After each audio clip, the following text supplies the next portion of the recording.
గణపతియే నమః. స్వర్ణలక్ష్మి నమస్తే అస్తు. పరబ్రహ్మ స్వరూపిణి రాజ్యం దేహి ధనం దేహి సర్వకామాంచ దేహి మే.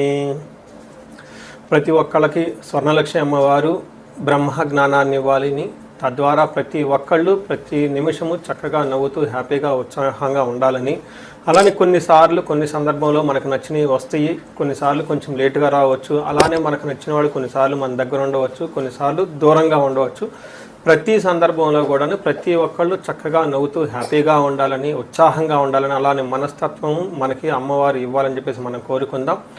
అంతేకాకుండా అమ్మవారు మనకి ధనాన్ని ఇవ్వాలి, ఐశ్వర్యాన్ని ఇవ్వాలి, సర్వకామాంచ సిద్ధి, అనుకున్న ప్రతి కొరకు కూడా నెరవేరాలి. అట్లాంటి యొక్క అమ్మవారి యొక్క కృపా కటాక్షం మన మీద ఉండాలి. మనం ఎంతో ఉన్నతంగా ఎదగాలని చెప్పేసి మనం కోరుకుందాం. అంతేకాకుండా రాజ్యం దేహి, ప్రతి ఒక్కరికి ఒక అధికారము, పవరు, స్టేటస్, ఒక దర్జా, దర్పం, ఇవన్నీ కూడా ప్రతి ఒక్కరికి అమ్మవారికి మన అందరికీ ఇవ్వాలని చెప్పేసి మనం కోరుకుంటూ మనము మే మంత్ యొక్క రాశి ఫలాలు చెప్పుకుంటున్నాం. మే మంత్ రాశి ఫలాలు ఈ మంత్లో చాలా విశేషాలతో కూడుకొని ఉంది. ముందుగా ఒక 2 నిమిషాలు వాటి గురించి చర్చించుకొని తర్వాత 12 రాశుల గురించి మనం మాట్లాడుకుందాం. ఈ మాసం మనకు వెరీ ఇంట్రెస్టింగ్గా పౌర్ణమితో స్టార్ట్ అయ్యి ఈ మాసం అంతా, అంటే మే మంత్ అంతా పౌర్ణమితో స్టార్ట్ అయ్యి పౌర్ణమితో ఎండ్ అయిపోతుంది. మనం చూసుకుంటే ఇందులో వైశాఖ మాస పౌర్ణమితో స్టార్ట్ అయ్యి జ్యేష్ఠ మాస పౌర్ణమికి మనకి మే మంత్ అంతా ఎండ్ అయిపోతుందని గమనించుకోవాలి. ఇందులో 3 ముఖ్యమైన విశేషాలు ఉన్నాయండి. ఒకటి, ఈ మంత్ మనకి బిగినింగ్లోనే బుద్ధ పూర్ణిమతో స్టార్ట్ అయిపోతుంది. దీన్ని గురు పూర్ణిమ అంటారు, బుద్ధ పూర్ణిమ అని అంటారు, వైశాఖ మాస పూర్ణిమ అంటారు. చాలా చాలా విశిష్టత కలిగిన పూర్ణిమ. పర్టికులర్గా గురువుకు సంబంధించి, చంద్రుడికి సంబంధించి ఎవరైనా కనుక దోషాలు ఉంటే ఆ రోజున మెడిటేషన్, ధ్యానం చేస్తే చాలా బాగుంటుంది. కొన్ని వైష్ణవ టెంపుల్లో విష్ణుమూర్తికి కళ్యాణ మహోత్సవం కూడా జరుపుతూ ఉంటారు. చాలా చోట్ల జాతరలన్నీ జరుపుతూ ఉంటారు. ఒక వెరీ ఇంట్రెస్టింగ్, చక్కగా బాగా ఎంజాయ్ చేయవలసిన పౌర్ణమి వైశాఖ మాస పౌర్ణమి. తర్వాత మనకి 12 తారీఖు హనుమత్ జయంతి ఉంది. ఇది చాలా చాలా ముఖ్యం. పర్టికులర్గా ఏలినాటి శని ఎవరికైతే ఉంటుందో, తర్వాత కుజుడు అనుకూలంగా ఎవరికైతే ఉన్నారో వీళ్ళు ఈ హనుమత్ జయంతిని చక్కగా జరుపుకోవాలని నేను కోరుకుంటున్నాను. ఆస్ట్రాలజికల్గా, అంటే జ్యోతిష శాస్త్రం ప్రకారం ఒక ముఖ్యమైన విషయం ఉందని అందరికీ బాగా తెలిసింది. కర్తరి అంటారు. అంటే సూర్యుడు కృతికా నక్షత్రంలో ప్రవేశించిన తర్వాత సూర్యుడి యొక్క తీవ్రత చాలా అధికంగా ఉంటుంది కాబట్టి ఈ 13 రోజులు 15 రోజులు కర్తరే అంటారు. ఈ రోజుల్లో ఎక్కువగా మంచి పనులు చేయకుండా నిషిద్ధం అని చెప్తూ ఉంటారు. అంటే ఈ మాసంలో కర్తరి వచ్చేటప్పటికి 11వ తారీఖున కర్తెర స్టార్ట్ అవుతుంది, 28వ తారీఖు కర్తెర ఎండ్ అయిపోతుంది అనమాట. ఈ ఉన్న మధ్యలో 15-16 రోజులు మనం చూసుకుంటే కర్తరి అంటారు. ఈ కర్తెరలో జనరల్గా బావులు తవ్వటాలు, తర్వాత వ్యవసాయానికి సంబంధించిన పనులు స్టార్ట్ చేయటాలు, వివాహాలకు సంబంధించి లేదా కొంచెం గృహప్రవేశాలు లాంటివి చేయకుండా ఉంటే మంచిది. అయితే ఈ కర్తెర ఆధ్యాత్మికానికి సంబంధించిన పనులు చేయడానికి చాలా చాలా యోగ్యతనిస్తూ ఉంటుంది. హోమాలు చేసుకోవచ్చు, విద్యారంభం చేసుకోవచ్చు, చాలా మంచి పనులు, ఆధ్యాత్మిక సంబంధించిన ఎలాంటి పనులైనా చక్కగా చేసుకోవచ్చు. అలానే ఇంటికి సంబంధించిన పనులు, పాత ఇంటికి సంబంధించిన పనులు అవన్నీ చక్కగా చేసుకోవచ్చు. ఆల్రెడీ అంతకుముందు వివాహానికి సంబంధించిన పనులు చేస్తుంటే ఈ టైంలో కూడా కంటిన్యూ చేసుకోవచ్చు. అయితే కొత్తగా మాత్రం కొన్ని విషయాలు మాత్రం చేయకూడదని చెప్తుంటారు. సో ఇందులో ఇంతే కాకుండా జ్యోతిష శాస్త్రం ప్రకారం 4 గ్రహాలు ఈ మాసంలో కూడా మారుతూ ఉన్నాయి. ఇది కూడా ఒక ముఖ్యమైన విషయం. మనం ఇక ముందు వీడియోలో ఈ 4 గ్రహాల యొక్క ఇంపాక్ట్ ప్రతి రాశికి ఎలా ఉందో మనం తెలుసుకుందాం. మనం తులారాశి చూస్తే మే మంత్లో ఎలా ఉందో మనం సూక్ష్మంగా తెలుసుకుంటే వీళ్ళకి చాలా ఛాలెంజింగ్గా ఉంది.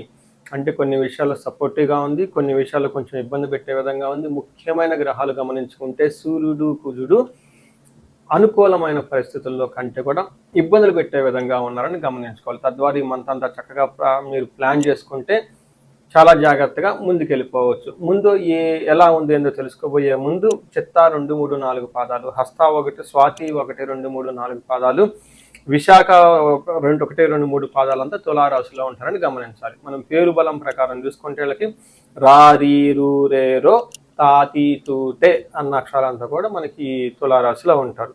మనకి లఘు గోచారం, సూక్ష్మ గోచారం కాన్సెప్ట్ ప్రకారం తీసుకుంటే వార్తల్లో ముఖ్యాంశాలలాగా ఈ మంత్ అంతా ఎలా ఉంటుందో మనం తెలుసుకోవచ్చు. అందులో భాగంగా చూస్తే సూర్యుడి వల్ల యాత్రలు చేసే అవకాశం ఎక్కువగా ఉంటుంది. కానీ శారీరకంగా బాగా టైర్డ్నెస్ అయిపోతారు, డీహైడ్రేషన్ అయిపోయి టైర్డ్గా ఉండే అవకాశం ఎక్కువగా ఉంటుంది. ఫస్ట్ 15 డేస్ కుజుడు చాలా చక్కగా సపోర్ట్ ఇస్తూ ఉన్నారు, సంపదలు వస్తుంటుంది. తర్వాత శారీరకంగా అగైన్ చాలా ఇబ్బందులు పెట్టేసి భార్యకు కానీ మీకు కానీ ఇబ్బందులు పెట్టే విధంగా ఉంటుంది. బుధుని వల్ల పుత్రుల ద్వారా లాభం ఉంటుంది. శుక్రుని వల్ల స్త్రీ సుఖాప్తి అంటే స్త్రీల ద్వారా లాభం ఉండే అవకాశం ఎక్కువ ఉంటుంది. అంటే చూసుకుంటే మిక్స్డ్గా ఉంది. సూర్యుడు కుజుడు కొంచెం ఇబ్బంది పెడుతూ ఉన్నాడు, మిగతా గ్రహాలు కొంచెం యావరేజ్గా ఉన్నాయని చెప్పుకోవచ్చు. ఇప్పుడు మీరు గమనించుకుంటే ఒక్కొక్క నక్షత్రం ద్వారా ఇప్పుడు మీరు గమనించుకుంటే ఇప్పుడు మీరు గమనించుకుంటే ఎయిత్ హౌస్లో సూర్యుడు మీకు వెళ్తూ ఉన్నాడు. అంటే 7th నుంచి 8th హౌస్కు వెళ్ళటంతో ఓవరాల్గా ఈ ట్రాన్సిషన్ అనేది అంత మంచిది కాదు అని చెప్తారు. ఏ విధంగా అంటే మన మహర్షులు సంస్కృతంలో ఏం చెప్తారు, దుర్దోష శత్రు సంవాదో గమనాగమన గద దుఃఖ వార్తాశ్రుతం చైవ అష్టమస్తే యథా రవిహి అంటారు. 8వ స్థానంలో రవి ఉంటే ఏమవుతుంది గుర్తుపెట్టుకుని, దుర్దోష అంటే మీకు చెడు పనులు చేయాలన్న ఆలోచన మీకే వస్తుంది.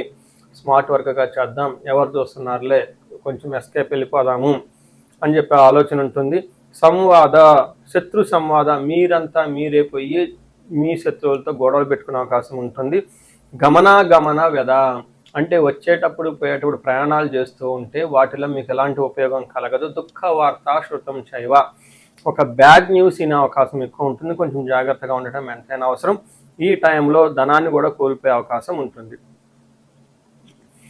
7వ స్థానంలో అగైన్ కుజుడు ఉండటంతో ఇది కూడా అంత మంచి పొజిషన్ కాదు.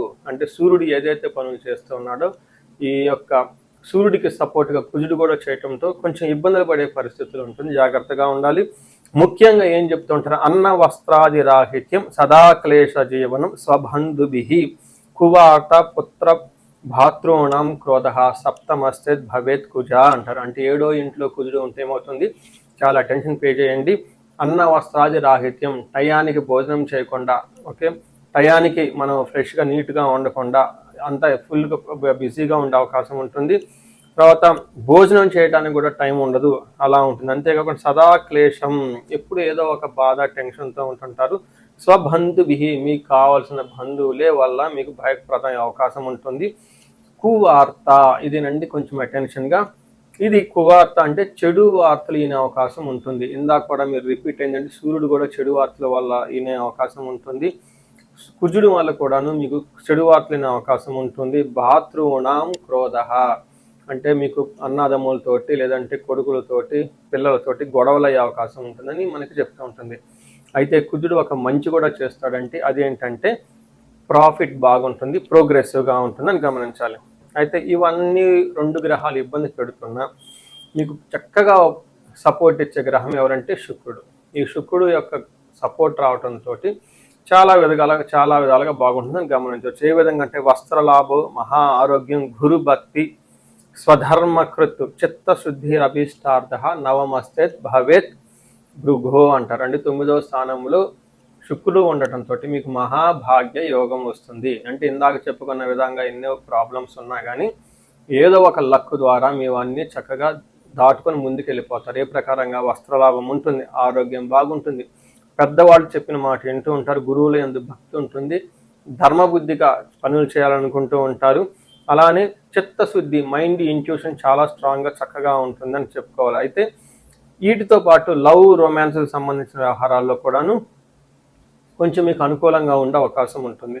అయితే బుధుడు మీకు అగైన్ మంచి లాభాన్ని చక్కగా పుత్రుల ద్వారా బంధువుల ద్వారా ఒక మంచి సపోర్ట్ని అయితే తీసుకొస్తూ ఉన్నారు.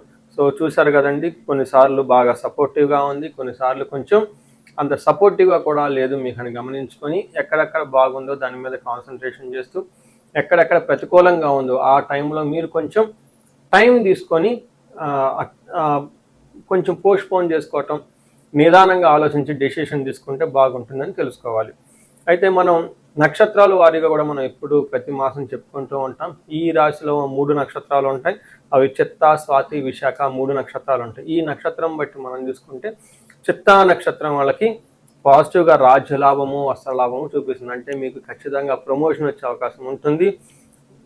షాపింగ్ చేసి చక్కగా మీకు కావాల్సిన ఐటమ్స్ కూడా కొనుక్కుంటూ ఉంటారు. అయితే ధనము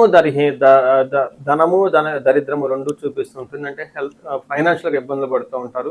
స్వాతి నక్షత్రం వాళ్ళకి రాజ్యలాభము, వస్త్రలాభము, చక్కగా ఉందంటే ప్రమోషన్స్ వచ్చే అవకాశం ఉంటుంది, గిఫ్ట్లు వచ్చే అవకాశం ఉంటుంది. అయితే ఎక్కడ నీళ్ళకు కూడాను దరిద్రము, ధనహీనత, టయానికి కావాల్సిన డబ్బులు లేకుండా ధనానికి ఇబ్బంది పడుతూ ఉంటారు. విశాఖ నక్షత్రం వాళ్ళకి ధనహీనత, దరిద్రము చూపిస్తూ ఉంటుంది. వీళ్ళకి రాజ్య లాభము కూడా చూపిస్తుంది. పదవి ప్రమోషన్, ఆ పదవి ప్రమాణం స్వీకారం లాగా చేసే అవకాశము, మంచి బట్టలు కొనే అవకాశం ఉంటుంది. వీటితో పాటు ఈ 3 నక్షత్రాలకి చిత్తా, స్వాతి, విశాఖ నక్షత్రం వాళ్ళకి గాయాలయ్యే అవకాశం ఉంటుంది. పర్టికులర్గా విశాఖ నక్షత్రం వాళ్ళకి కార్యహాని, అనుకున్న పనుల్లో ఇబ్బందులు పడే అవకాశం ఉంటుంది. ఇవి కాకుండా మిగతా స్వాతి నక్షత్రం వాళ్ళకి కొంచెం మానసికంగా టెన్షన్లు అధికంగా ఉండే అవకాశం ఉంటుంది. సో చూశారు కదండి, ఏదున్నా కానీ చిన్న చిన్న అవంతరాలు, కొంచెం ప్రాబ్లమ్స్తో ఓల్ మంత్ అంతా సక్సెస్ఫుల్గా ఉంటుందని మీరు గమనించుకోవాలి. ఈ రాశి వారికి ముఖ్యంగా ఎవరైతే ఏజ్ 35 నుంచి 45 మధ్యలో ఉన్నారో వాళ్ళకి ఒక రీసెర్చ్ గ్రూప్ లాగా స్టడీ చేస్తున్నాను నేను. ఎవరికైనా గనక ఆర్థికంగా ఇబ్బందులు పడిపోతూ ఉంటే స్వర్ణలక్ష్మి విశేష హోమం అని ఉంటుంది, దాన్ని చక్కగా జరిపించుకోండి. తద్వారా మీకు బహుముఖ ఆదాయము, వనరుల ద్వారా వచ్చే అవకాశం ఉంటుంది. మల్టీ సోర్సెస్ ఆఫ్ ఇన్కమ్ వస్తుంది. అంతేకాకుండా భార్యాభర్తల మధ్య చాలా చక్కగా అన్యోన్యంగా ఉండాలి, అభివృద్ధి జరగాలనుకున్నప్పుడు అన్యోన్య దాంపత్య పాశుపత అభిషేకము లేదా విశ్వావసు గంధర్వరాజ అభిషేకం అని ఉంటుంది, దాన్ని చక్కగా జరిపించండి.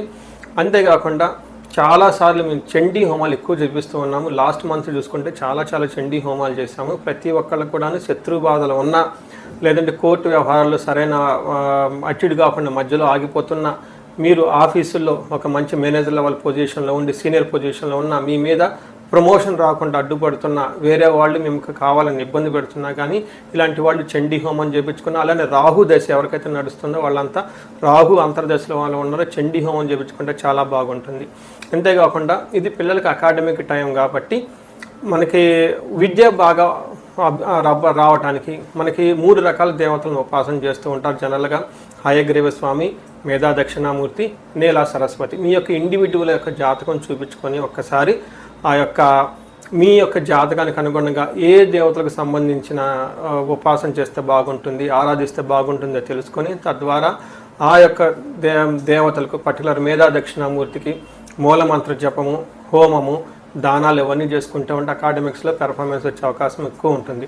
ఇవి కాకుండా మీకు ఎలాంటి సమస్య ఉన్న, కాలసర్ప దోషం ఉన్న, పర్టికులర్గా వివాహానికి ఇది మ్యారేజెస్ టైం కాబట్టి మీకు 28 సంవత్సరాలు 27 వచ్చి ఇంకా వివాహం పోవట్లేదంటే ఖచ్చితంగా ఏదో ఒక దోషం ఉంటుంది. అవన్నీ చూపించుకుంటూ ఉంటే చాలా చూపించుకొని పరిహారాలు చూపించుకుంటే తీవ్రతను బట్టి చక్కగా పెళ్ళే అవకాశం ఎక్కువ ఉంటుంది.